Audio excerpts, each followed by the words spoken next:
In the winter of 1917, people in Orange, New Jersey started noticing something strange on the walk home from the factory.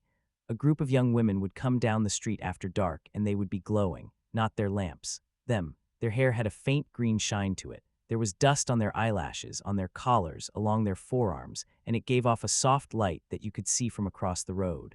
Some of the women thought it was wonderful. They wore their good dresses to work so the dust would settle on them, and they went dancing afterwards, and in the dark hall they lit up. People called them the Ghost Girls. 14 years later, most of them were dead or dying, and a lot of them died in a way that has no comfortable description.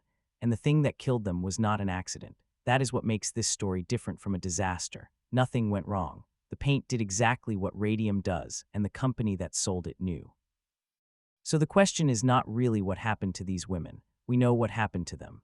The question is this: how did a handful of factory workers, most of them poor, most of them under 30, several of them too weak to stand, force the most powerful chemical industry in America to admit something it had spent a decade denying? And why did it take them so long to be believed? Start with the job, because the job was good. The United States Radium Corporation opened a plant in Orange in 1917, and it needed people to paint watch dials. The paint was called Undark.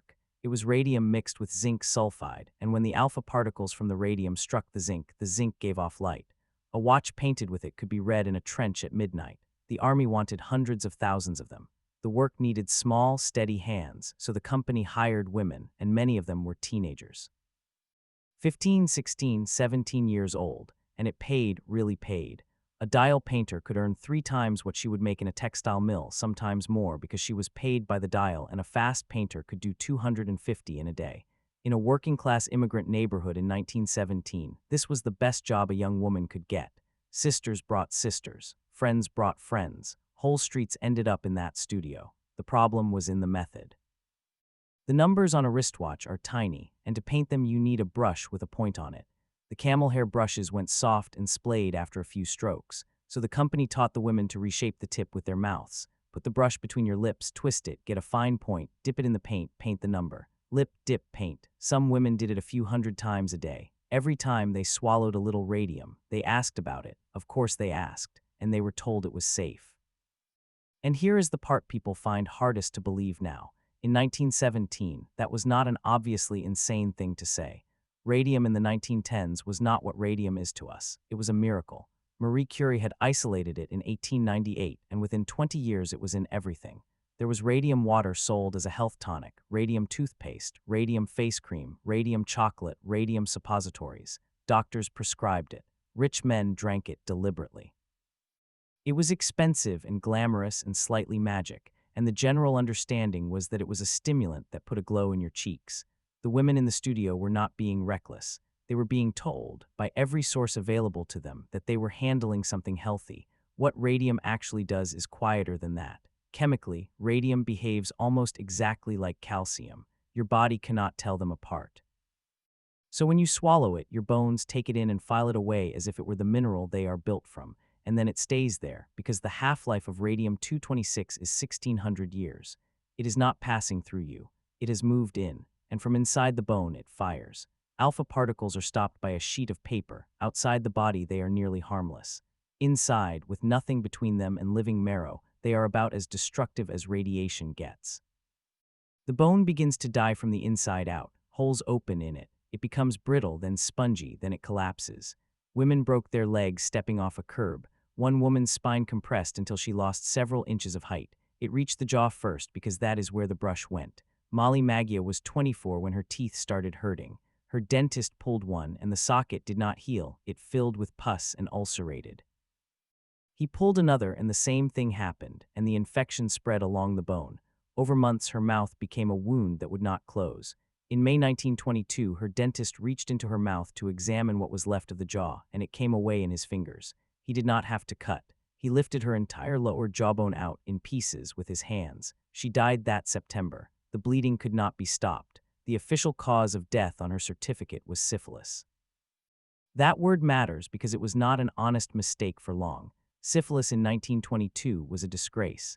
Putting it on the death certificate of a 24-year-old dial painter did 2 things at once. It explained the rotting jaw, and it made her family too ashamed to ask questions. As more women got sick, the story got used again. They were told they had syphilis or trench mouth or bad teeth or nerves. They were told it was something they had done. By 1924, there were enough cases that a dentist named Theodore Blum published a note about a condition he called radium jaw. Harrison Martland, the county medical examiner in Newark, went further. He worked out how to measure it.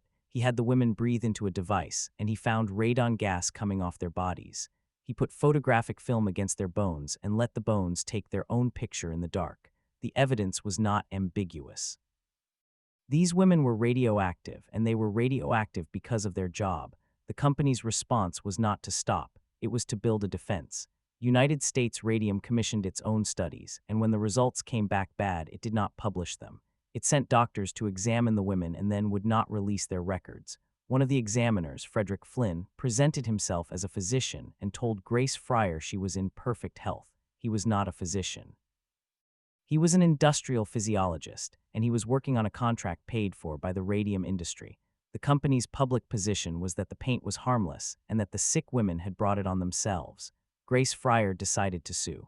It took her 2 years to find a lawyer who would take the case. Part of that was money and part of it was nerve, but the largest part was a piece of law. New Jersey required an injury claim to be filed within 2 years of the injury. Radium poisoning takes about 5 years to surface. By the time a dial painter knew she was ill, her right to sue had already expired, and there was no legal category yet for harm that arrives slowly and is invisible while it is being done. A lawyer looking at these cases was looking at a certain loss. Raymond Berry took it anyway. He was 26. In 1927, he filed on behalf of 5 women: Grace Fryer, Edna Hussman, Catherine Schaub, Quinta McDonald, and Albina Laris. The newspapers called them the Radium Girls, and then, as the hearings dragged, the case of the 5 women doomed to die. That name was accurate. When the 5 appeared in court in 1928, 2 of them could not raise their arms high enough to take the oath. Grace Fryer's jaw was held together with a brace, and her spine had collapsed enough that she could no longer walk unaided. The company's lawyers asked for delay after delay, and every delay was worth something to them. Because the plaintiffs were on a clock, the defense did not have to share. The case settled in June 1928 before it reached a verdict. Each woman received $10,000, an annual payment of $600 for life, and her medical costs. It was not justice in any complete sense, and the settlement contained no admission of guilt. But it was the first time in the United States that a company was made to pay for a disease it had given its own workers, and it happened in public, with photographers in the room. It did not end there. 900 miles west, in Ottawa, Illinois, the Radium Dial Company had been running the same operation with the same brushes and had watched the New Jersey trial closely enough to learn from it. Catherine Wolfe Donohue was one of its painters. When she got sick, the company fired her and denied everything, and she sued, and she won, and the company appealed. It appealed 8 times. Donohue gave her final testimony in 1938 from a bed carried into the hearing room, weighing about 60 pounds, holding a piece of her own jawbone that had come out in her hand. She won again. She died 2 weeks after the last ruling in her favor. The Supreme Court declined to hear the company's appeal in 1939, and by then it did not matter to her at all. What came out of it was the thing the women themselves kept saying they wanted. Occupational disease became something the law could recognize. Employers became liable for harm that shows up years later. Safety standards for handling radioactive material were written, and they were written using data taken from the dial painters' own bodies, which were studied for decades afterwards. Some of them exhumed with the family's consent because the bones were still measurably hot. When the Manhattan Project needed to know how much internal radiation a human being could survive, the numbers it worked from came from these women. Which brings it back to that street in orange and the dust on their collars. Radium has a half-life of 1,600 years. Almost none of what they swallowed has decayed. Mollie Maggia has been dead for more than a century, and in 1927, investigators exhumed her body and found the bones still glowing on photographic film, which is also how they proved the syphilis on her certificate was a lie. The women are gone. The thing that was put into them is still there, still counting down, at the same rate it was counting the night they walked home glowing and thought it was beautiful.